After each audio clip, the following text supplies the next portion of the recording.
দেখো মাছগুলোকে আমি নুন হলুদ জলে সেদ্ধ করে নিয়েছি। এবার মাছগুলো দেখো, মাছগুলো আমার কাটা বাছা হয়ে গেছে।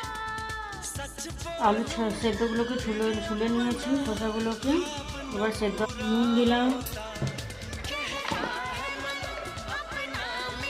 গরম মশলা গুঁড়ো দিলাম একটু রসুনের পেস্ট, এটার ওপর ময়দা আর কর্নফ্লাওয়ার দিয়ে দিয়েছি। এবার এটাকে পুরোটা মেখে রেখে দেবো। এই দেখো মাখা হয়ে গেছে। এবার এগুলোকে গোল গোল শেপ করে তেলের মধ্যে এরকম গোল করে চাপটা করে দিয়েছি, এরকম শেপ করেছি।